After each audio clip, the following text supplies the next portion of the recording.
magnífica reitora da Universidade de Brasília, professora Márcia Bramura, demais membros da mesa, minha querida Claudinha, Cláudia Garcia, atual vice-diretora da faculdade, meu caro diretor atual da faculdade, professor Marcos Magalhães, novo amigo em trajetória, meu caro José Sanches, velho amigo, ex-diretor da FAO, de um pouco mais longa trajetória, Teca, irmã e colega da Universidade de Brasília, quase tão brasiliense quanto nós, 46 contra 47 anos, e que também deu à luz duas candanguinhas, né, Alice e Mira, como Rosa, que deu à luz dois candanguinhos, Pedro e Joana, Coutinho, que coleciona alguns primeiros na nossa vida. Foi o primeiro colega com quem eu encontrei na FAO no dia 22 de abril de 1972. Foi o primeiro amigo que adentrou o quarto da paternidade quando Joana nasceu. E é o primeiro amigo a quem a gente dá parabéns no primeiro dia de janeiro de cada ano. Maria Laine, querida amiga e parceira de longas datas, cofundadora com Gunther e outros colegas do grupo de pesquisa de dimensões morfológicas do processo de urbanização, que não só foi um modelo pedagógico de ensino, foi um modelo de avaliação de desempenho da arquitetura.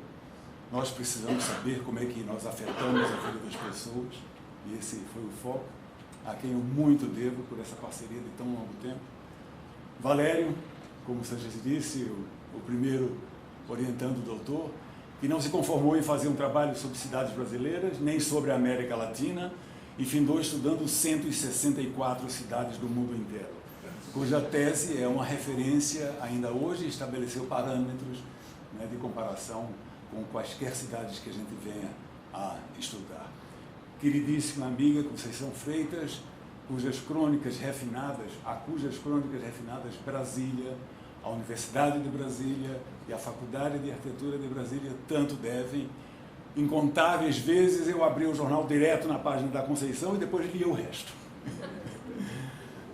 E Beni, companheiro um pouco mais recente, com quem nós temos tido um convívio acadêmico e pessoal extremamente enriquecedor nas lides universitárias e nas lides políticas mais gerais, né, como cidadãos inseridos neste contexto surreal, nós poderíamos dizer, de certa maneira, neste país. Meus queridos colegas docentes, discentes, técnico-administrativos, meu querido amigo João Carlos Tiatini, ex-presidente da DUMB, de cuja diretoria eu fui o secretário e tive a honra de elaborar históricas atas. Paulo César Marques, eu cumprimento demais membros da administração superior da Universidade de Brasília, eventualmente presentes, chefe de gabinete da magnífica reitora, meus amigos, minhas amigas, senhoras e senhores, boa tarde. Nasci no Recife, em 31 de maio de 1944, numa típica família de classe média. Meu pai, Gastão de Holanda, era funcionário do Banco do Brasil. Minha mãe, Elza da Rosa Borges, era inspetora federal de ensino. Eles faziam parte de um círculo da intelectualidade pernambucana que era composta por artistas plásticos, pintores, arquitetos, poetas, escritores, designers. Como o papagaio de pirata, eu, adolescente, presenciava reuniões daqueles pensadores irreverentes e acidamente irônicos e bem-humorados. O convívio marcaria profundamente este futuro arquiteto. Dois desses pernambucanos atropelaram o Sul Maravilha ao arrebatar importantes prêmios da Segunda Bienal de São Paulo, 1953-54. Gastão, meu pai, levou o de romance. João Cabral de Melo Neto, o de poesia. Além de escritor, meu pai era artista gráfico.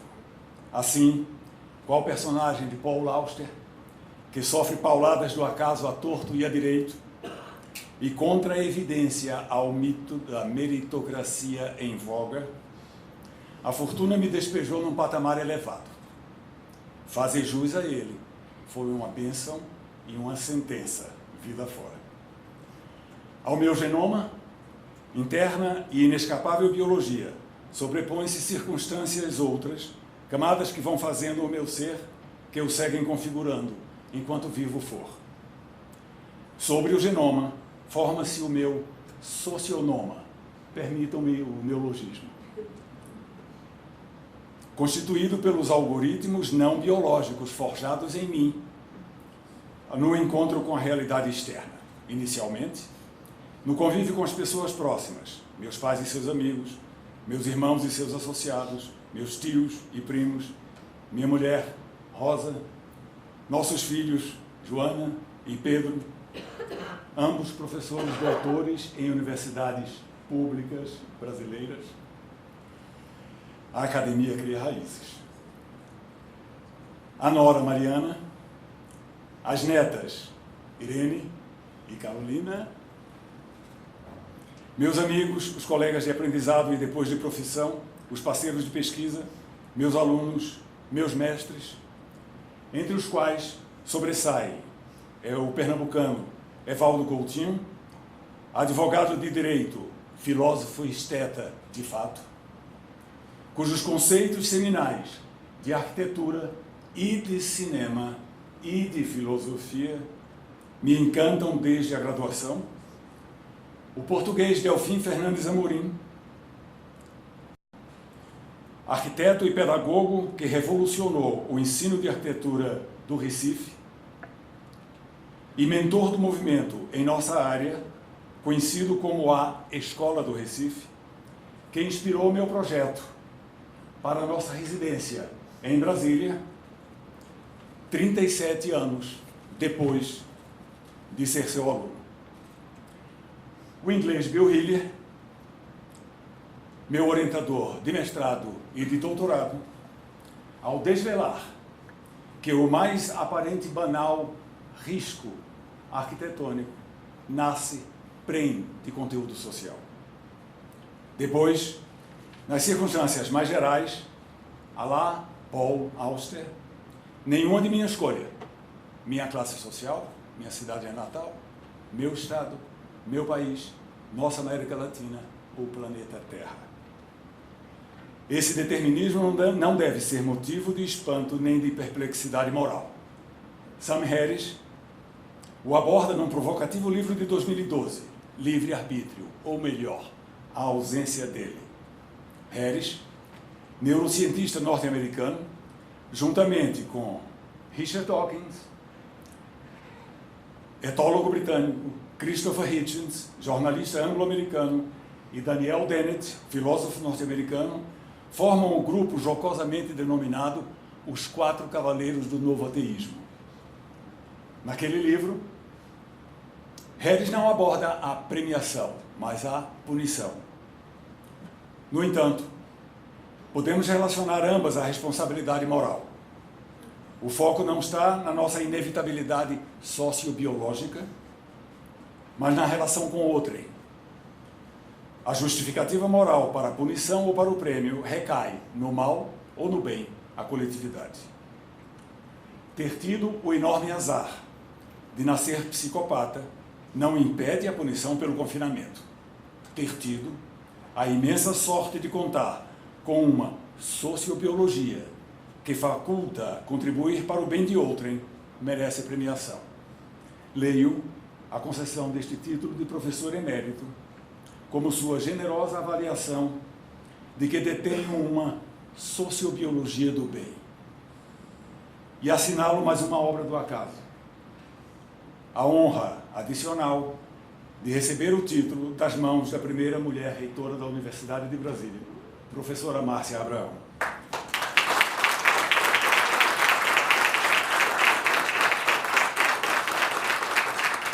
E a propósito, Maria Bernadette Neves Pedrosa, minha professora de filosofia em 1960, durante o curso médio no ginásio pernambucano, uma escola pública, viria a ser a primeira mulher do quadro docente da Faculdade de Direito do Recife em 1965, tornando-se professora emérita em 2006. O genoma e o socionoma, que se combinam em nosso ser, são nossa única realidade, que só existe enquanto existir nosso corpo material. Extinta a máquina, impossível rodar os aplicativos que processa e alcançar os respectivos resultados. Entre eles, a história ilustra deslumbrantes feitos, mas também ilimitadas crueldades.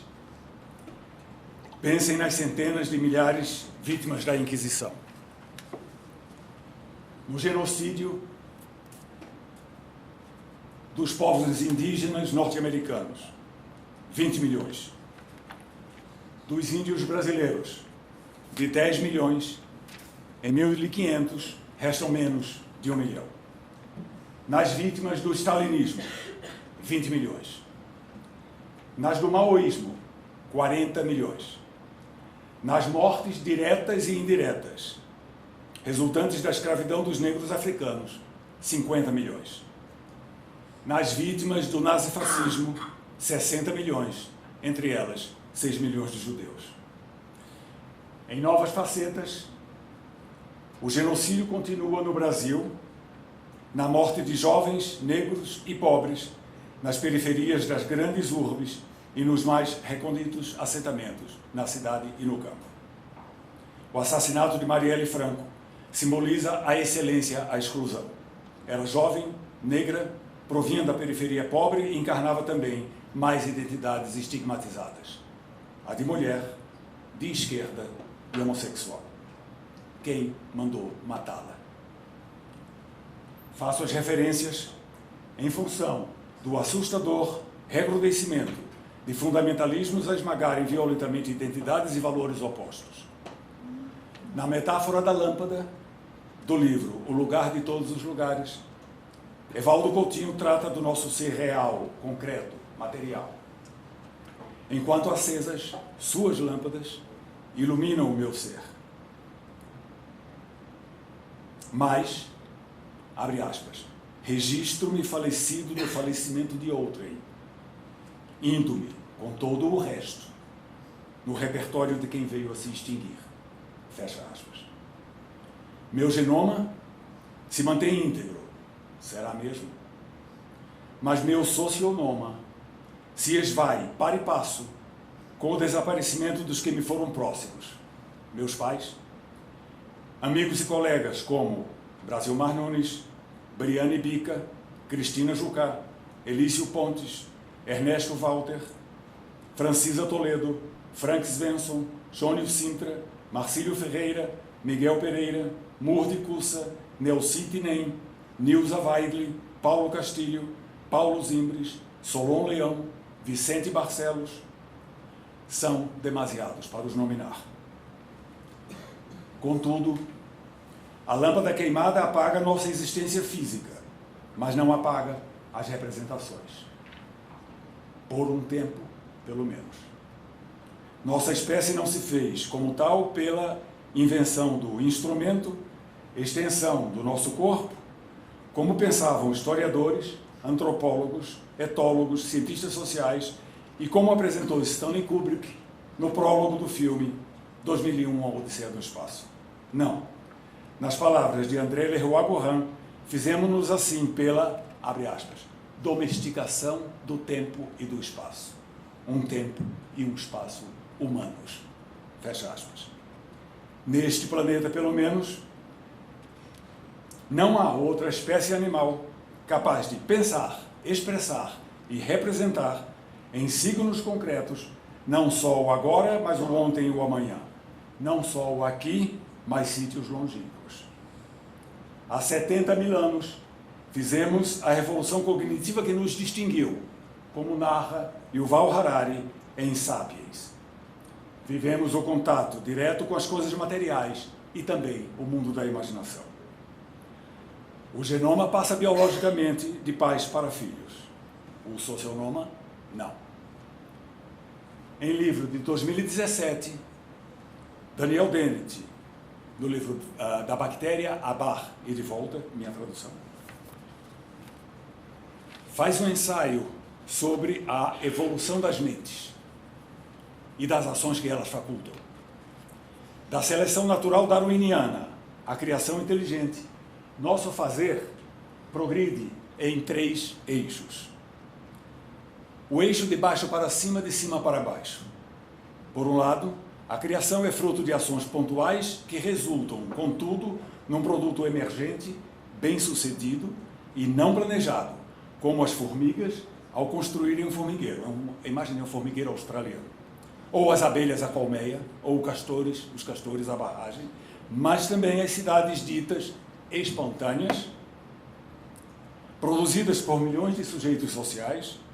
Por outro lado, em processos de divisão de trabalhos complexos, um todo é concebido, como na Sagrada Família, cujo risco de Gaudí orienta centenas de executores.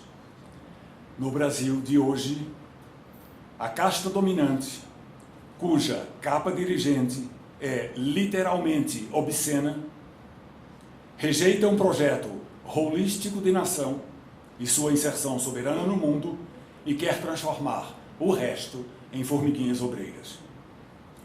O eixo incompreensão-compreensão.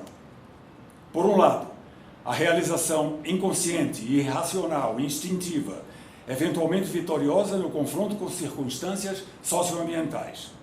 Por outro lado, a realização consciente, reflexiva, cuja permanência advém de seu vigor, por vezes, a reverberar por gerações, séculos, milênios. No Brasil de hoje, procuram esmagar a inteligência, abominam a cultura e a arte. O eixo tentativa e erro, pesquisa sistemática. Por um lado, o processo de quebrar a cara, aprender fazendo erraticamente, deduzir pela experiência prática, concreta e completa de seus fracassos ou sucessos. Por outro lado, fazer a partir de observar, ordenar, registrar, testar, provar, abstrair, generalizar, considerando o vasto repertório empírico. No Brasil de hoje, voluntarismos delirantes desprezam o conhecimento científico do mundo. Nos campos da arte e da ciência, o pensamento holístico, a compreensão e a pesquisa sistemática subjazem as mais fascinantes realizações humanas. Um prelúdio de João Sebastião Bach, a teoria da relatividade de Einstein, Guernica de Picasso, Memórias Póstumas de Brás Cubas, de Machado de Assis, O Palácio do Itamaraty, de Oscar Niemeyer, cujo resultado teve o concurso de Atos Bulcão, Joaquim Cardoso, Milton Ramos e Roberto Burle Marx aos trabalhadores da construção civil. Na minha visão, a mais importante obra de arquitetura de todos os tempos e lugares. Simples assim. A cidade é particular, exemplo das tensões criativas entre processos holísticos e decisões dispersas. Mesmo no plano piloto de Brasília, pensado em pormenor por Lúcio Costa, surgem a Rua da Informática, das elétricas, das farmácias, das noivas, dos restaurantes, assim como as absurdamente criminalizadas pousadas e outros serviços populares da Avenida W3, junto com outras ações incoordenadas de inúmeros sujeitos sociais, sem necessariamente preverem o resultado do todo, mas intuindo o sucesso da empreitada e acertando. No entanto, não mitifico as preciosas lições que recebi de cidadãos anônimos ao transformarem meus projetos, contradizendo o saber profissional, como na cidadezinha de Nova York, IORQUE, no interior do Maranhão. Meu primeiro trabalho como arquiteto, cuja evolução acompanho, deslumbrado, há 50 anos. Tampouco idolatro os mestres por mais que eu os respeite e que tenham composto meu socionoma. Sigo uma máxima do grande educador Lauro de Oliveira Lima: educação, hoje um campo tão maltratado, que recomendava, ao deparar com uma obra, qualquer obra, e eu acrescentaria, individual ou coletiva, um livro, uma peça musical, um edifício, uma cidade, carece sempre perguntar: onde esse cara errou?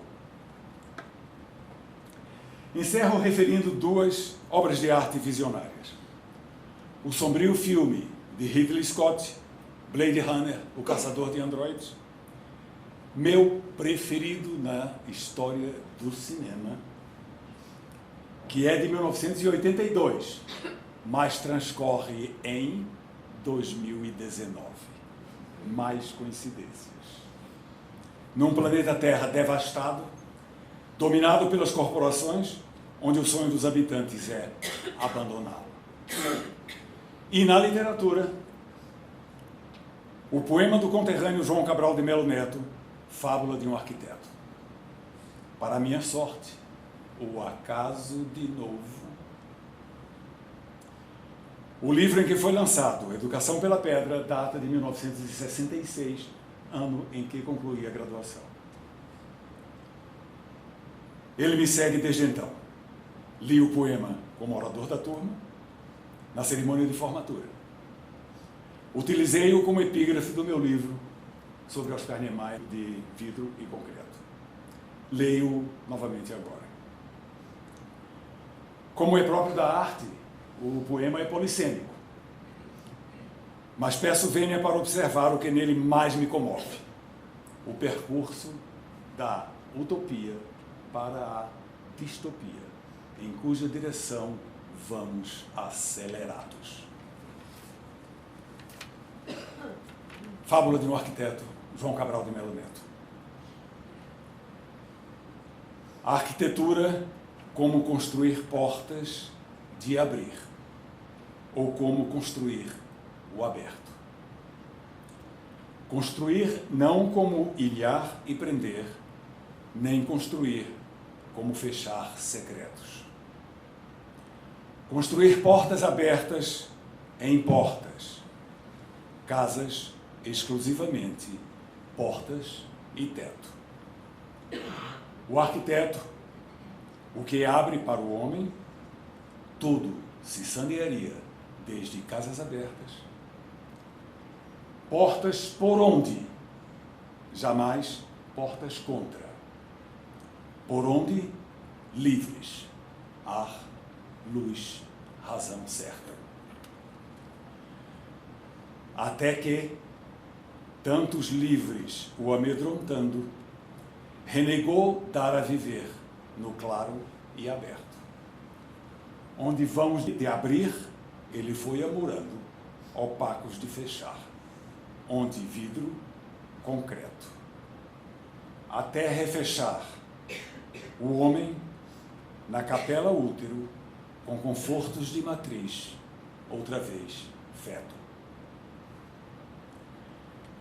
Mais uma vez, e por fim, registro minha profunda gratidão a todos com quem tenho tido o privilégio de conviver, aqui presentes ou ausentes, vivos ou não, mas todos construtores de mim. Muito obrigado.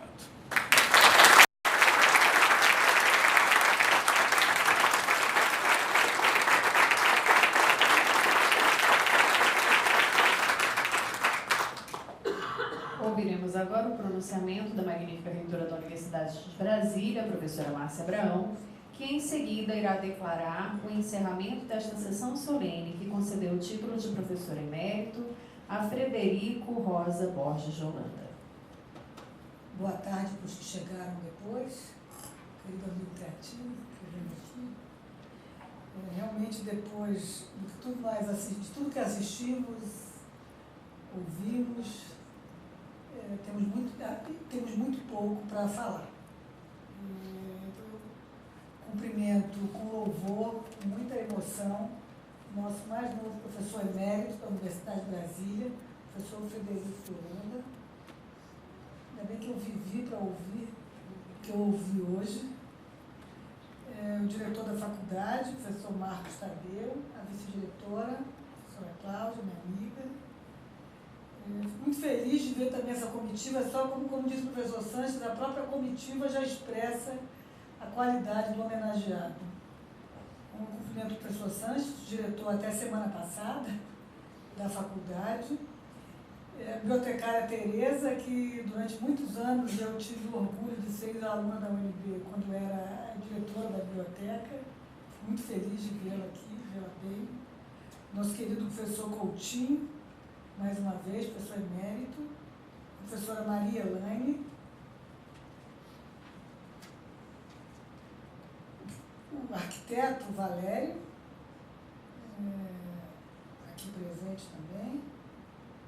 A querida jornalista Conceição, que também tem muito a agradecer em nome da Universidade de Brasília, todas as suas crônicas e como cidadã de Brasília. Meu querido amigo Beni, muito bom vê-lo aqui e participando desta cerimônia. Todos os demais presentes, aqui está o professor Paulo César, chefe de gabinete, o professor Zé Augusto, que estava aqui até o momento, secretário de Gestão de Patrimônio, o professor Ney, a professora Cláudia Morim, também da faculdade e diretora de Pesquisa e Inovação, que tem feito um belo trabalho na nossa gestão. Não é um autoelogio, é um elogio ao trabalho realmente que a professora Cláudia tem feito e trabalhando com a filha do professor Ernesto Walter, a professora Maria Emília Walter, que é a decana de Pesquisa e Inovação. Cumprimento todos os presentes, a professora Rosa, esposa do homenageado, os músicos aqui presentes, todos os convidados, professores, técnicos da faculdade. Primeiramente, parabenizar a Faculdade de Arquitetura também pela proposta. Eu vi que a comissão foi formada pelo professor Beni, pela professora Cláudia, eu tinha anotado aqui, e pelo professor Trevisan. Então, parabéns pelo trabalho, parabéns pela honra que trazem para a Universidade de Brasília. Eu costumo dizer que, nesses momentos, é a universidade que é homenageada, a universidade que mostra para a sociedade a qualidade do que faz. Né? Então, o professor Frederico Holanda agora representa a qualidade da Universidade de Brasília. Então, uma universidade que nasceu para ser protagonista. Fico feliz também de ver que o senhor, na sua trajetória, fez ensino, pesquisa e extensão de excelência, se engajou em defesa da universidade, dentro da DUMB, e também participa e participou dos movimentos em prol da cidade, em prol das pessoas.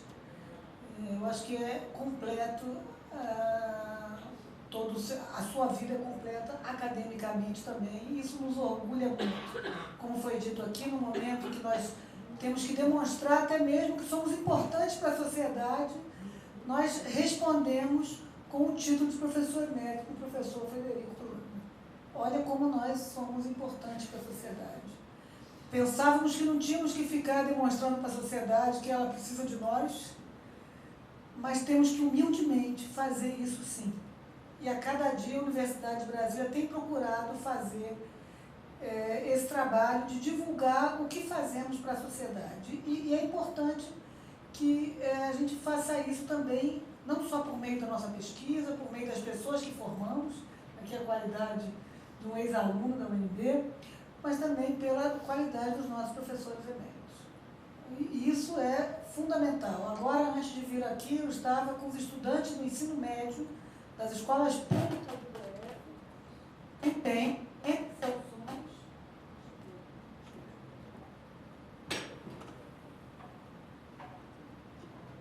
que tem, entre seus sonhos, ingressar na Universidade de Brasília. A universidade tem que mostrar para essas pessoas que elas, sim, também têm a Universidade de Brasília como um alvo a atingir na sua vida pessoal e profissional. E nós vamos lá, já temos feito isso, já fiz acho que umas 5 vezes, nós recebemos os estudantes, principalmente de escolas públicas, de cidades satélites, para vir aqui e nós dizermos para eles, olha, tentem vir para cá, venham para cá, nós queremos vocês, nós achamos que é fundamental vocês virem para cá. E fazemos isso também de uma forma humilde para mostrar para a sociedade a importância da nossa universidade.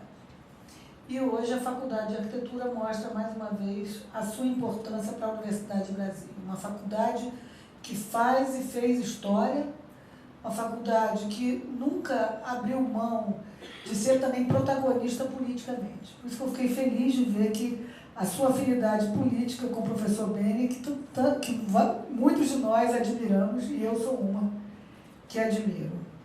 Eu, neste momento, só tenho a agradecer e parabenizar o senhor. É a Universidade de Brasília que agradece o senhor por tudo que o senhor fez e tem feito pela nossa cidade, pela nossa universidade. Com essas palavras, eu declaro encerrada esta sessão solene de outorga de título de professor emérito da Universidade de Brasília. Tenham todos uma boa noite.